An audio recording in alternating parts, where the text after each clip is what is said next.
It's the Opperman Report. Join digital forensic investigator and PI Ed Opperman for an in-depth discussion of conspiracy theories, strategy of New World Order resistance, high-profile court cases in the news, and interviews with expert guests and authors on these topics and more.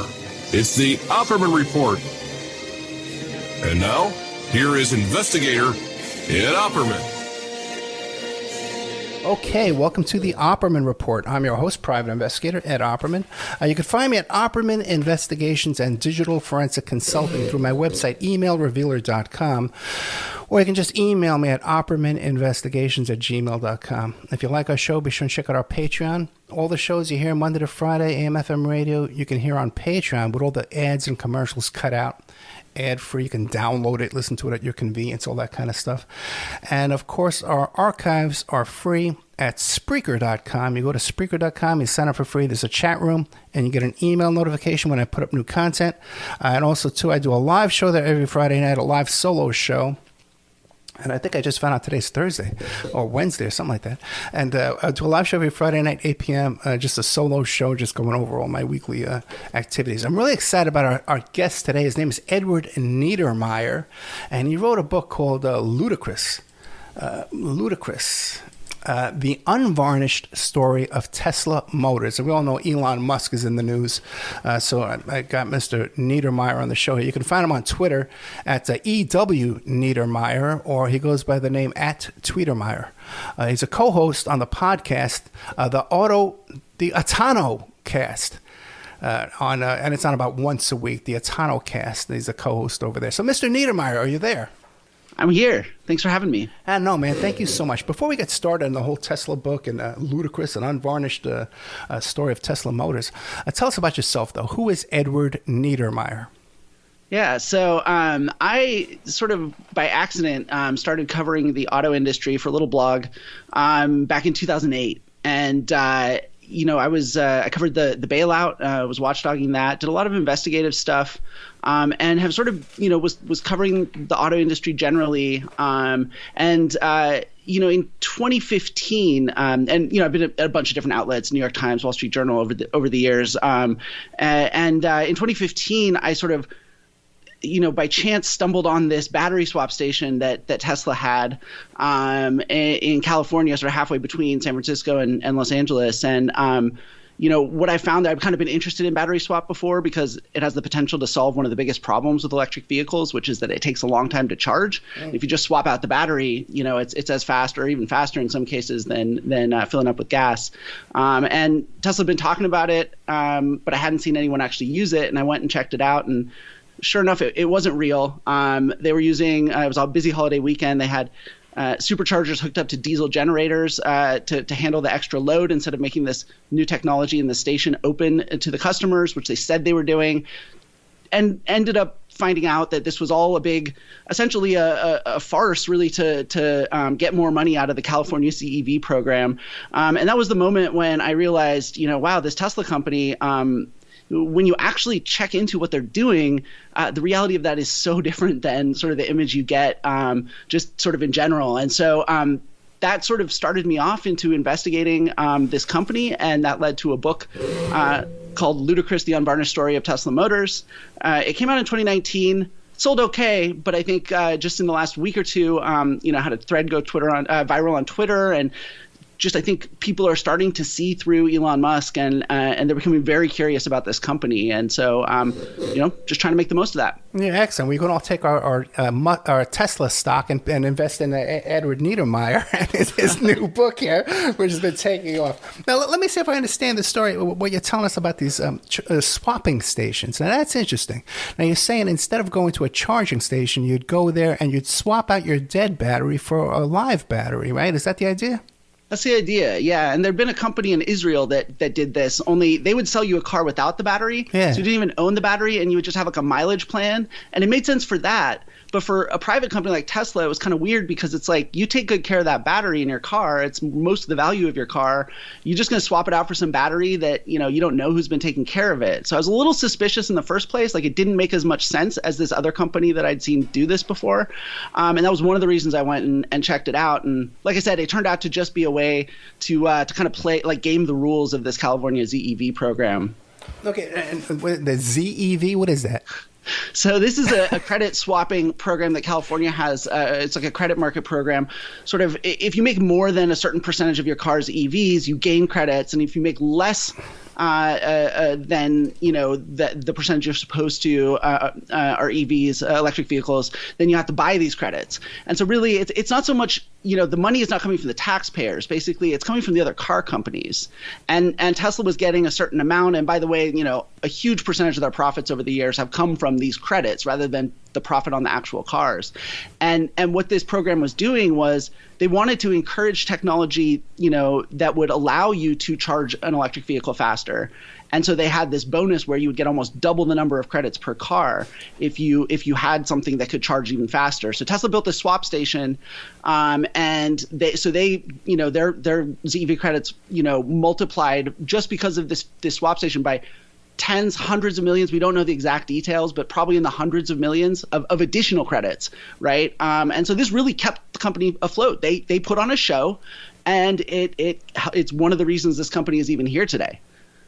It's just fascinating, but it sounds like a program that would be just rife for abuse, and all kind of gaming this kind of system. Yeah, I'm surprised there's not more. Yeah, especially if the average guy can't even understand what the hell it is. you gotta talk to me like I'm an idiot, man, to explain it to me because I still can't figure it out. Okay, so what else did you find out? Now you're working on this book, Ludicrous: The Unvarnished Story of Tesla Motors, and what else? Because this guy Elon Musk seems like a fast and loose character, man. Yeah. What else did you find out about the Tesla company? Well, so one of the big ones about a year after that, so I started, after that first one, I followed this sort of, there's never just one cockroach, right? You find one cockroach, you're going to find more cockroaches. So I looked into all different aspects of their business, found a lot of things. I mean, they're doing stealth recalls where they weren't, following the rules of the auto safety regulator, a whole bunch of other stuff. But one of the big ones was when they were doing repairs, they would have defects of various kinds. Their manufacturing quality, I write about this a lot in the book. The sort of high-tech startup approach has some real benefits, right? But like they're very poor at manufacturing as a result. And so they'd have these defects, and then customers would want them repaired. And in exchange for these repairs, they would make the customer sign non-disclosure agreements. And that's a big deal because basically the safety regulator, NHTSA, NHTSA, they have two ways of finding out about defects. One is from the companies, right? They can ask the companies for data or information or whatever, but that comes from the company, right? You can't trust it. The only independent source is from customers. So if customers are signing non-disclosure agreements, that's cutting off the regulator from basically the only independent source of data about defects. So I uncovered that in 2016, and Tesla wrote a blog post about me. You can still read it. It's called A Grain of Salt. And they said, I made it up. I somehow convinced, everyone from the New York Times on down to repeat my made up story.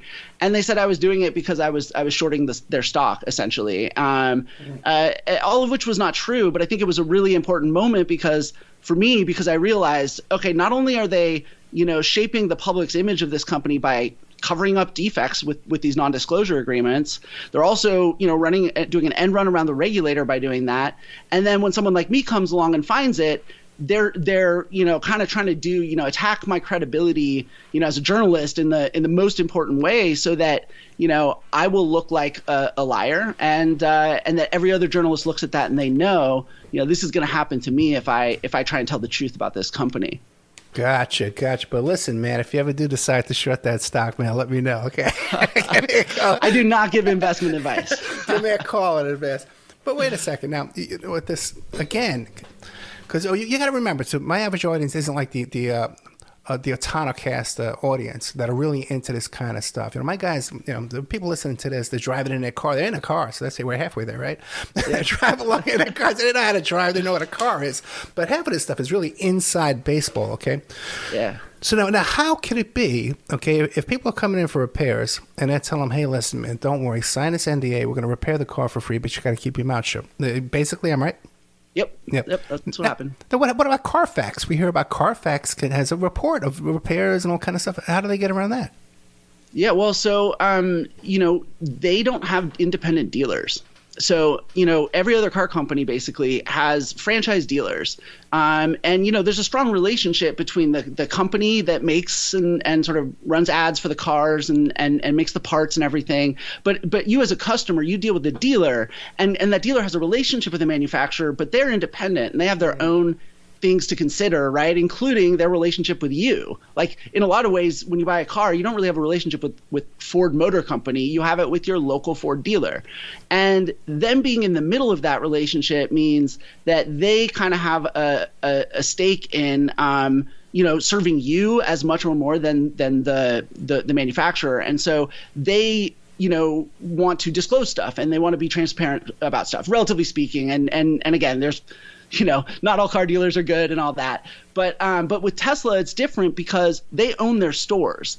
And that way, there's not the regulator can't really they have no leverage to get in there. It's all just Tesla. And so if Tesla wants to keep something covered up, there's no one in that relationship other than the consumer who now, once you get them under an NDA, they can't say anything. And so they control sort of everything. And when I mentioned stealth recalls before, that's kind of what they've been able to do is that if you're a dealership, right, and the manufacturer says, hey, we need to sort of do a recall on this safety critical part, they'll say, okay, good, like give me the recall notice from that you filed with the regulator. But again, at Tesla, the person at that service center, they just work for Tesla. They have no, if Tesla says we're just doing this and we're not telling anyone, they're like, okay, boss. So they have a different relationship there, and it allows them to get away with a lot. And again, this is inside baseball, but I think when people find out about it, it's a little shocking. No, that's you explain that great.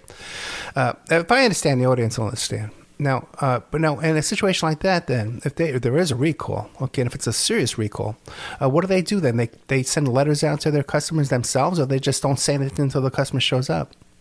So I found a case that was happening around the world actually, where there were these issues where the motor would suddenly die in these Teslas, and historically that's a safety critical thing, right? Yeah. And so if it's safety critical, you got to do a recall, right? And by the way, also because of the Ford Firestone scandal in the 1990s, there's a law now too that says if you do a recall in another country, you got to do one here as well. And so what Tesla was doing is that they would email the customers and they would say, our remote diagnostics say that you would benefit from an upgrade, a free upgrade. Come on in for a free upgrade. And essentially they wouldn't tell the customer the truth, right? And then when they would get there, they would do these what should have been handled as a recall. And again, there's just no one in that process. Most customers don't know about the intricacies of these rules and stuff. But by doing it this way, again, Tesla's cutting off the regulator from like important data that the regulator needs to know in order to say like, hey, we've got a problem over here. We need to step in and make sure they're doing things the right way. Yeah, sure. Because if I got that email, I'd say I'm too busy. What is it? Leave me alone. I don't want to come in for a free upgrade. The car's working fine. Yeah, and then one day you're on the freeway and all of a sudden you lose power and maybe someone hits you from behind and then it's your fault, right? When really it's Tesla's fault. Oh, that's terrifying. And then who regulates this? Who's here to protect this? Well, I think that's one of the things that I've kind of this story has opened my eyes to is. This stuff's hard, right? Cars are complicated. There's, we sell 15 million plus every year, new cars in this country, right? So we got tons of cars. Every car is super complicated. So regulating cars, even with the system that we have, is really, really hard. And we know from some of the scandals that the auto safety regulator doesn't always get it right. Sometimes stuff goes through the cracks. But I think when you have a player like Tesla come in, not only are they have this guy in charge who's really aggressive and who, by the way, has threatened, multiple safety regulators multiple times, said, if you come after us on this, we'll sue you. And, no one wants to get in a fight with Elon Musk. But also, you know, they have this totally different business plan where they own their own stores and their own service centers. And so it's just the system as it exists is not, it's set up for the franchise dealer system. It's not set up to properly regulate a company like Tesla. And so Tesla's been able to get away with a ton of stuff. And again, it's been wild for me to watch. Like, you know, I have to work really hard to come up with these stories. And by the way, for every one story I've been able to get out, there have been multiple where I just couldn't get multiple sources because, you know, people who are afraid to talk, because again, they don't want Elon coming after them. So Tesla's been able to get away with a lot. And I've been seeing that while the stock price just has been going up and up and up over the years.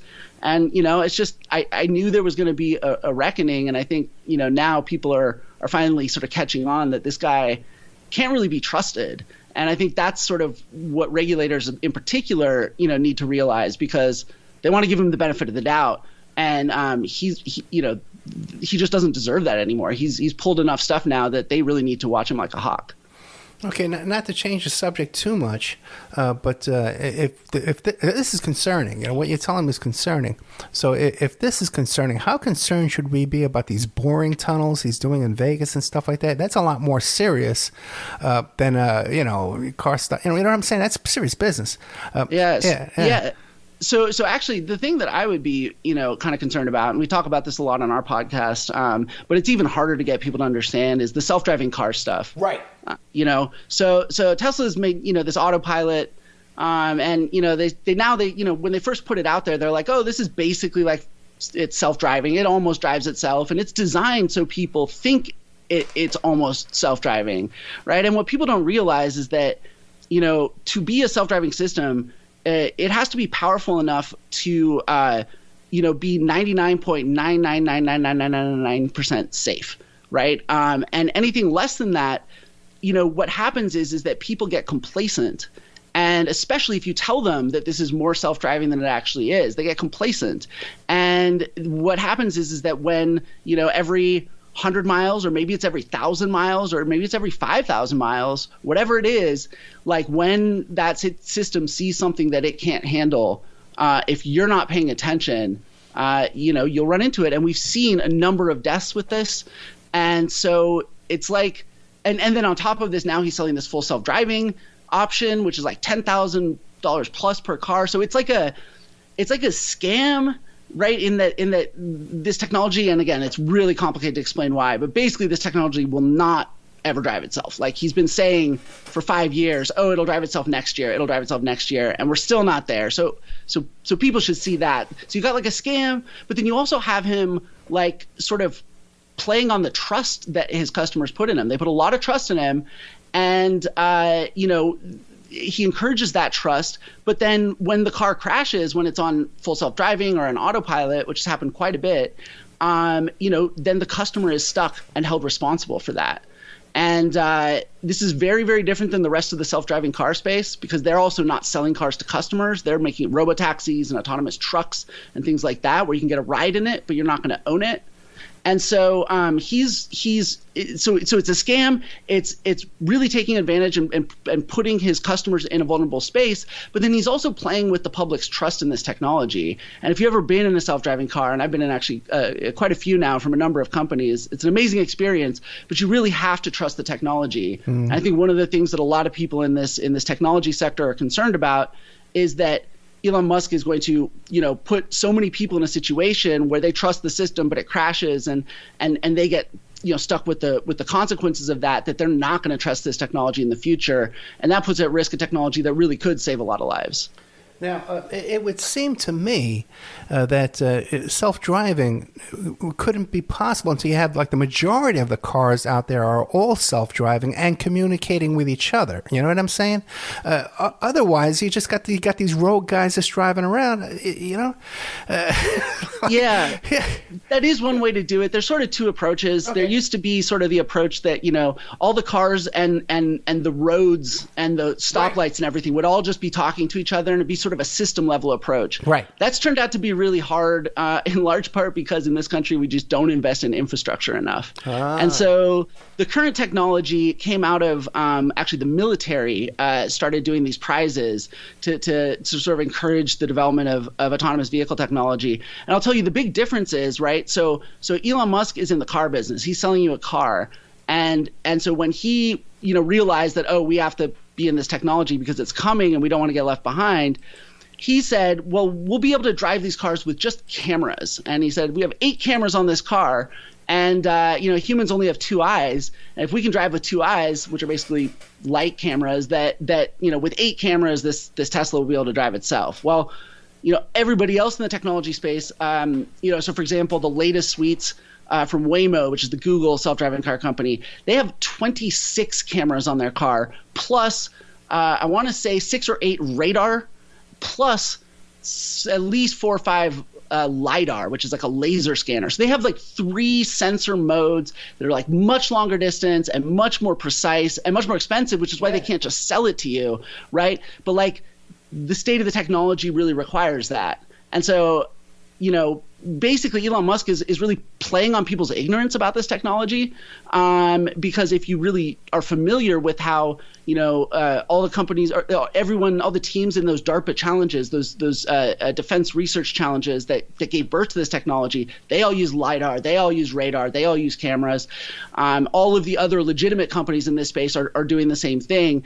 And Elon Musk is selling people this dream that he's never going to be able to deliver on. And in the process, he's not just endangering the customers who buy it, right, that he's already taking advantage of, but he endangers everyone else on the road too. And, it's amazing that he's gotten away with this. Yeah, that's a shame because I kind of was believing that. I thought, I'm telling people, hey, 10 years from now, we'll be able to reserve a parking space in front of an appointment at 12 noon tomorrow. We'll have our parking meter will be paid for automatically. We just need to pull into the spot. It'll be there waiting for us. But I guess you're saying we don't have the infrastructure for that kind of thing. And that's 20, 30 years away? I think cities are going to sort of approach this differently. Some cities are gonna do more than others. But look, the reality is that so I was just in San Francisco and I got a ride with Waymo that I mentioned, the Google self-driving vehicle company, and what they're doing is a robotaxi service, right? So it's like Uber or Lyft. But instead of getting some random person driving you, you're getting this, sort of superhuman machine driving you. And so you get a much more consistent service. And it's very safe, very consistent. And you don't have to worry about parking at all because it's just picking you up and dropping you off. And we're still in the early days of this technology. But, these services, there's already 3 companies that are operating these cars just in San Francisco. Like in downtown San Francisco, like every 6th or 7th car is literally driving itself. So that part of the technology is real. Building out this whole sort of system around this technology is going to take a lot of time. But, I think there's a lot of really exciting possibilities. And again, this is the kind of stuff that we talk about on my podcast, every week. Yeah, I was just about to ask you. This is fascinating stuff. The Autonocast, right? The Autonocast podcast. Yep, it's Autonocast.com. Oh, Autonocast.com, even better. Okay, you go straight to Autonocast.com. About once a week, new content comes out. This is great stuff. I thought I was going to be bored with this interview, man.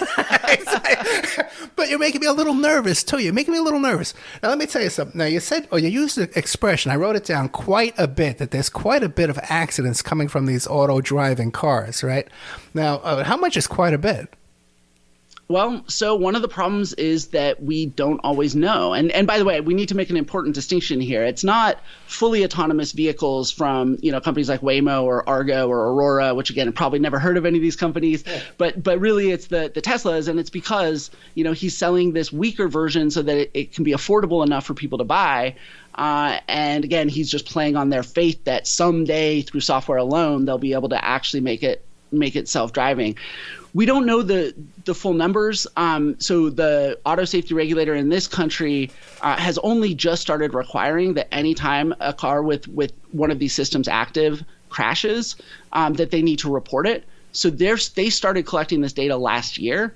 But meanwhile, and don't quote me on the number, but they already have investigations open in like more than 10 Tesla crashes. But if you go back far enough too, the very, very first time this all came out was in 2016. There was a guy in China, which we didn't hear about as much in the U.S., and a guy here in the U.S., Josh Brown, who made big news when his Tesla crashed on autopilot. Right. And it was a classic case, right? He was driving down a long straight road in Florida, and he had 10 seconds to see that a semi-truck was cutting across his lane.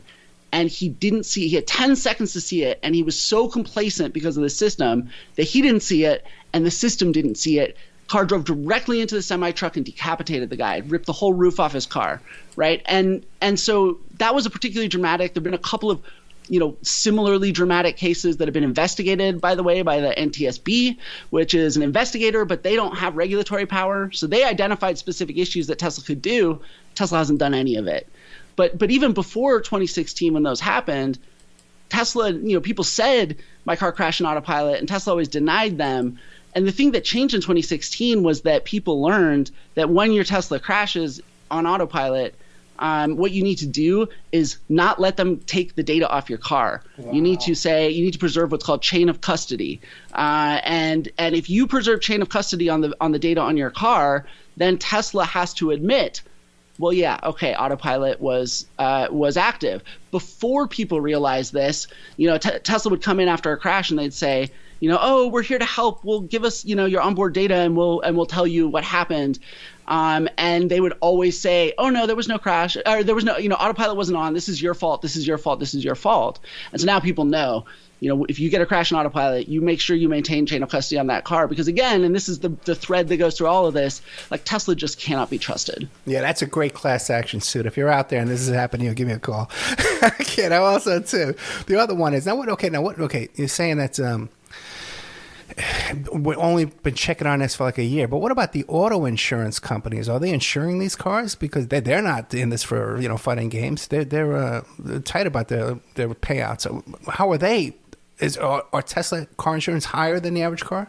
Oh, yes, it is. Oh, and Elon Musk has for years been talking about, he's rolled out 3 different, that's classic Elon because, he says, insurance rates are too high. We're gonna fix this, and they'll roll out a product, and it won't make any difference. And okay, well now we're gonna use telematics, and it's a whole thing. Every time all the fans and the investors, this is gonna change everything. This is gonna transform everything. Well, the problem is that he can't really solve the problems that cause this, right? So there's a couple big ones. One of them is this experimenting essentially with like pretty mediocre, let's call it, automated driving technology, that lacks some important safeguards. But really, a lot of it is because they use aluminum body panels, which is really expensive to work on. And then it's also relatively small volume. Like now they're selling 1 million cars, but that's also all around the world. And so when you have like expensive body panels and not a lot of scale, even a little fender bender can end up costing, 8, 12, 17. I've seen Teslas get totaled for damage that looks essentially like a fender bender. So, one of the things about Tesla that I've also really learned is that they optimize. All engineering is a trade-off, right? And everyone thinks, oh, Elon Musk is this genius engineer and he just makes things better. But what he does is, the secret is he optimizes everything for like what makes the best short-term impression. And so everyone falls in love. Like everybody you ever known who's bought a Tesla has just like, they won't shut up about it. They love it so much. It's so incredible for that. But like, wait 2 years, wait 3 years, wait 4 years. When they get in a little crash, when they need the repair, when they have the quality problems, when the parts aren't available and they have to sit at the repair station for 3 months, it's that long tail of problems where people realize like, oh, this isn't just better in every way. They just traded everything off, on the long end for that short-term impression, and that the longer you hold on to that car, the more and more problematic that ownership experience becomes. And insurance is a big part of that. And like I said, they've been hyping insurance for their in-house insurance for years now. And I don't know anybody who's really seen a dramatic decrease. And in general, Teslas are still very expensive to insure. And now, I was going to ask you about this. You mentioned this big car crash with this truck. Are these cars designed for safety because, or even quality? Because you see these TikToks and these YouTubes and people are like shaking the parts and they're like loose and stuff. What's the story with that? Yeah. So one thing that Tesla has done well is they've engineered the body of that vehicle quite well. So the aluminum is a strong material. They use a lot of aluminum, and actually the crash protection is pretty good. Okay. Like it's as good or better than basically any car. So that is something that's good. And that's the thing with Tesla. It's not all just junk. Like they have had a lot of talented people there, and they've optimized for certain things like that crash protection, right? But the problem is that happens on the design level. And also Tesla, because they have this sort of startup culture, they have a lot of creative people. They do good stuff on the design level, which again, why people like how they look and they like sort of the cool little features that other cars don't have and stuff. Where they're bad is on execution. And this is where car companies, the mainstream car companies, their designs are never quite as good. They're only just starting to get the door handles that sit flush and look really clean. And, all these sort of little things, they lag on that design side, but they make millions of cars, right? Like, so Tesla made almost 1 million cars last year, I think. And the big car companies make 10 million cars. And believe me, it gets harder the more it's more than 10 times harder to do 10 million than 1 million. And where the car companies do amazingly well is in the execution, so the manufacturing. And it's because these are two different things. Yeah. Like startup culture, you want to be fast and loose and creative and wild and come up with off the wall stuff and throw stuff at the wall and see if it sticks. And with a car, with traditional manufacturing, you really have to get everyone sort of marching at the same pace and paying attention to every single little detail, because these cars are incredibly complicated, and one little detail can be the difference between, a great car that serves you well forever and one that, breaks while you're, at 80 miles an hour or whatever.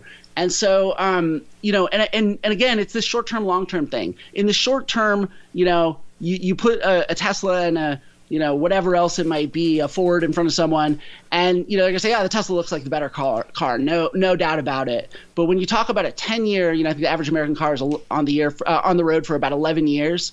Over that 11-year lifespan of the average car, the experience is going to be very, very different. And I think the car companies know, after 100 years of being in business, that ultimately, as much as we get excited about that new car and how it looks and how it makes us feel, that we just need it to start every day and keep running and not sit at the service station for months waiting on parts and break in weird random ways and stuff. And so they really optimize for that long-term experience more.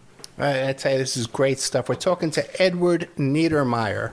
The book is called Ludicrous, The Unvarnished Story of Tesla Motors. Now, his podcast, he's a co-host on a podcast called the Autonocast, which it comes out about once a week. So I could just imagine how Mr. Niedermeyer here, when he's on his podcast, we're talking to a guy that is on the same rhythm with him, and all this stuff. This must be great content, man. I really encourage people to check that out. You can find him on Twitter at EW Niedermeyer. And one of the other names, the @ is Tweetermeyer. It's probably lucky to get that at the time, right? Yeah, the guy's first at everything. Now, a couple of things. Now, you mentioned before, and I wrote it down here, you said, is Elon Musk an engineer? Is he designing these things himself? Is he an engineer? So, no, I mean, yeah, it's, an engineer is typically, in a lot of countries you have to be licensed. Typically you're educated, as an engineer. His background is business and physics. He's an entrepreneur, really. I think he has always enjoyed, from the earliest days of his involvement in Tesla, he's enjoyed being, part of the sort of product development process, but there's not a lot of things that he can point to and really, say this was my thing and I did this and no one else did. A lot of times it's, him sort of giving feedback to the people who are actually, doing the work. And so, but the idea that he is really involved on the product level and the engineering level is really important to, his image. And really, if Elon Musk spends his time on anything, It's his image, and because that image is what helps him, recruit talent into the company. It's what helps him raise money, which has, really kept this company alive. And it keeps the stock price going up, or at least it used to. So I think like that engineer thing is, he's a smart guy, right? And he thinks in terms of physics, and sometimes there are some things where that's really helpful. But like, he definitely, he famously goes and sleeps on the factory floor when there are problems at the factory. And I've talked to plenty of people in Tesla manufacturing over the years, and they say, he doesn't know anything about it. All he really can do is go there and throw his weight around, really kind of scare people into working harder, and sort of telling them, he's got a line that he says, I guess, all the time about how, I could be on an island, frolicking with supermodels right now, and instead I'm here with you. So let's, so get this done. So that's kind of the thing. He's kind of in some ways more of a bully than anything else, at least as far as his employees seem to think. Maybe you can find some blind supermodels. Now, the thing is, there's a lot of guys who sleep on the floor. They got that same puffy look on their face, too. So that's not to say that it makes you a genius. Couple of things for you. Okay, let's see here. No, there was that whole thing on TikTok, Twitter recently about that Tesla that flew and made that big jump, and then there was controversy about that. You got your ears to the ground. What do you know about that? I actually don't know a ton about that specific incident, but really part of this whole thing has been, he's been very, very successful at making, Tesla into this lifestyle thing. And so they have all of these, and it's been fascinating over the years because, I've been out, digging up facts. Really, investigative journalism is a lot like, being a private investigator. You're just digging and finding the truth. And when when I've put them out online, there's these armies of people who will come out of the woodwork, and not less and less out of the woodwork. It started out, it was just small groups of people, and mostly they were people who were invested in the stock. And they thought that my reporting would send the stock down, and they would come and attack me and sources and things like that. But it's just grown and grown and grown, and part of it is by encouraging people to sort of use their cars, for stunts and as part of just being an influencer and being online. And so there's all these people who, only make Tesla content, and they encourage people to buy the stock. They encourage people to buy the car. A lot of times, though obviously they own the stock.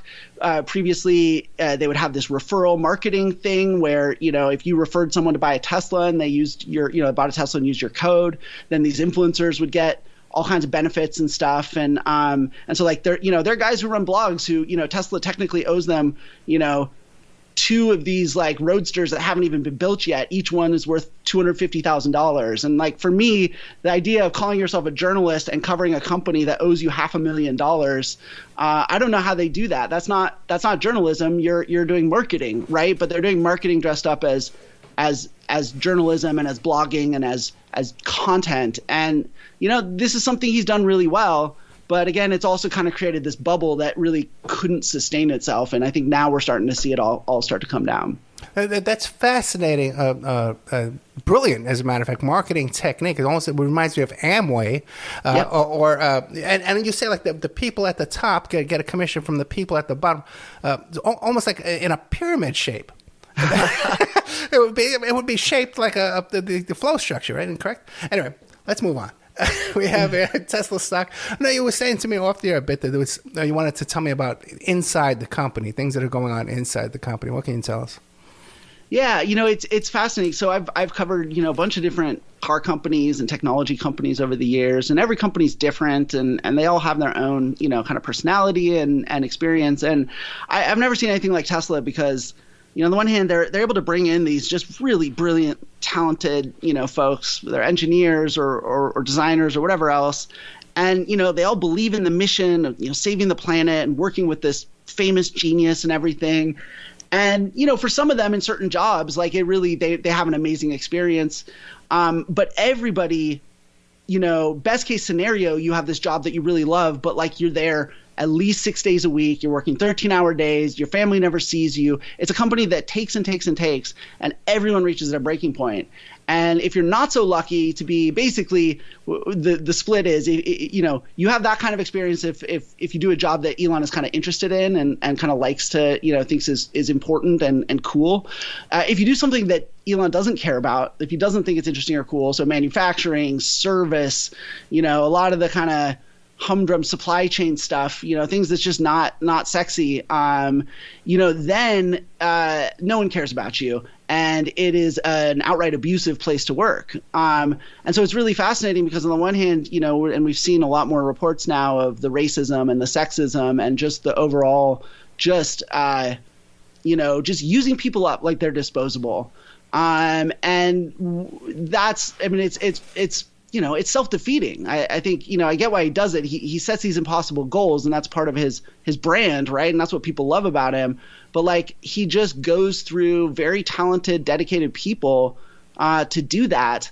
And I think that's not really sustainable. But even the people who had some of the better experiences, I've never had interviews with people at companies like this before, because it's like therapy, because they're super proud of what they've accomplished. And again, Tesla does some really good things, right? And some really forward thinking and sort of industry leading things. But, the people who are actually doing that are getting worked down into nubs and put in no-win situations and in a lot of cases really being abused. And they have to untangle all of these conflicting emotions about how much pride they have in what they did and the mission that they believe in. And then on the other hand, just not having seen their family for years practically and just being worked down to a little nub. And then when there's nothing left to give, you just get sort of wadded up and thrown away. It's hard to explain how different this is than other places, especially car companies. They like to keep people around because there's a lot of tribal knowledge that builds up over time. If you worked in a place where, there's been a lot of people around, they just have figured stuff out and everyone kind of talks to each other and knows how to do it. And it's really important in making cars, especially the manufacturing. And, this is also one of the things about Tesla where it's the things that people love about the Elon Musk show, for lack of a better term, are actually things that are really, really bad for the company and especially really bad for the people. And as you probably know, every company, even tech companies, and maybe even especially tech companies, are only as good as the people. And if you just treat them as disposable, that's not, again, over the long run, that becomes really unsustainable. Now, what about when the story about the flight attendant came out? Were you shocked to hear that, or we said, you know what, that sounds? I wasn't shocked to hear that. So I had to face a choice early on in covering this company that I wanted to cover Tesla, the company, and not Elon Musk, the man. And because I'm an auto and technology reporter, or at least that's where my background that I came from, and I'm not a celebrity reporter. I've never been a celebrity tabloid reporter, so I didn't want to get into that stuff. But I'll tell you, for one thing, you can't cover this company without covering the man. He is made the company is his own little dictatorship, and company culture at Tesla comes down to one question, and that is, will Elon like this? And so that's also very different than how every other car company works. But and I think when people are in that position where no one says no to you, you can say things that are not true, and all of a sudden your worth, your stock goes up, and all of a sudden, you wake up and, I'm $500 million richer than I was the day before. He's just been getting all these incentives to kind of just not rein himself in, not let anyone around him rein him in, and just kind of run wild. He's kind of living his own sort of adventure movie. And, part of that is you start to hear, as you are looking into all this, you start to hear these rumors. And as a journalist, I won't report anything that I can't get multiple sources for. And I didn't want to, be a paparazzo. And so I didn't go and seek out multiple sources for some of these things that I've heard. So I'm not going to repeat them now. But I will tell you, I'm not surprised. The guy, you can tell from his behavior on Twitter that he's out of control and no one can tell him no. And, when people get like that, there's always plenty of cockroaches to for someone to find if they're in that kind of particular branch of cockroach hunting. Now, what do you make of this Twitter behavior? Because ever since he announced they want to take over Twitter, I'm getting all these people I'm not even following. I'm getting all these tweets and comments from people about he's the most brilliant man in the world and the freedom of speech. He's up for freedom. All this crazy stuff, man. Where do they come up with this? But now, where's the SEC? Like, what's going on with that? Is that allowed? Yeah, well, that's a great question, right? I mean, how did how did he, he called a guy a pedophile on Twitter and somehow got away with that, right? He said that, that same year in 2018, he said funding secured, right? The Saudis are going to buy my company and the money's all lined up. It wasn't true. And the SEC fined him $20 million, which is like, you getting fined, maybe $20, slap on the wrist. And he has decided that he can just break that agreement with the right. So according to that agreement, like he's supposed to have someone signing off on all his tweets, like a lawyer, I guess, in theory, a Twitter sitter is what they call it. That's not happening. Right. He's not supposed to, claim he was innocent. He's claimed he was innocent multiple times. I mean, he breaks non-disclosure agreements all the time too, like as part of legal settlements that happened years ago about the founding of the company. Like he again, like you just look at all of his behavior and he is out of control. Like nothing can hold him back. And again, this is, I think, one of the reasons that people are starting to really pay attention to him in a different way, right? He's been famous for a long time. And it was sort of like, oh, he accomplishes cool stuff. And plus he's this wild and crazy guy. Like, oh, he's like a celebrity. But now people are realizing like, no, this is just a guy who has kind of lied and cheated his way to becoming one of the richest men in the world. Again, he's accomplished real things along the way. Like, this is what makes it complicated. He's not just a scammer, but like Tesla would not be the most valuable car company in the world by a long shot, which it still is, even with its stock going down. If it weren't for him sort of being willing to just stay and do whatever. And he's only ever had success by acting in the way that he has. And so what happens, right? Follow the incentives. He just gets wilder and wilder and more out there and makes bigger claims and bigger promises. And it's like a kid, right? You let a kid, sort of do what he wants and they'll keep testing their boundaries, right? And until you create a firm boundary and say, nope, if you go over this line, you're going to have consequences that you really don't want to face. And the reality is that whether it's in auto safety, whether it's in, even environmental, we haven't even talked about it, is car factories pollute like crazy. Mr. Save the Planet. I mean, he's violated the Clean Air Act more times than any other car factory in the country. But it hasn't really. He's paid a couple $100,000 was his last fine to the EPA. It's nothing. The SEC. Has not really been able to hold him to account. And even people suing him, in civil court have really had a hard time a lot of times. And so, at some point, this is really where the problem becomes bigger than him. Because, like, if the law doesn't apply to everyone, if there's even one person who kind of, for whatever reason, basically gets a free pass on the law, especially if that person then becomes the richest person in the world, what's going to happen? It's not going to be just Elon Musk doing that. Everyone who is going to look at him and say, well, if I do the same thing, maybe I'll become the richest person in the world, or maybe I'll just become a lot richer than I am today. And, this stuff is contagious.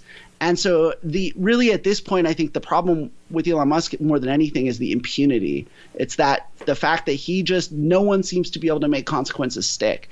And I think until someone does, what you're going to see is him just get crazier and crazier and more out there. And it's a little scary sometimes to think about, like, where could this all end up? Well, at least the man does pay his fair share of taxes. But I know, I'm joking. But thank you so much. We have to have you come back in a couple of months, man. This is great. Keep us updated on what's going on here, all this great stuff. Edward Niedermeyer. Check out this podcast, theautonocast.com. How do you pronounce it? The Autonocast, right? It's the Autonocast. It's autonocast.com. You can also find it on, iTunes, every platform where you listen to podcasts. You'll find us. Excellent. The book is called Ludicrous, The Unvarnished Story of Tesla Motors. And once again, you could find our friend here, Edward Niedermeyer, on Twitter, EW Niedermeyer. That's Niedermeyer. And it's his @ is at Tweetermeyer. So you can find him that way, too. And Mr. Niedermeyer, thank you so much, man. I really, really enjoyed this. The autonocast.com. Check him out. Thanks for having me. Thank you, sir. Good night.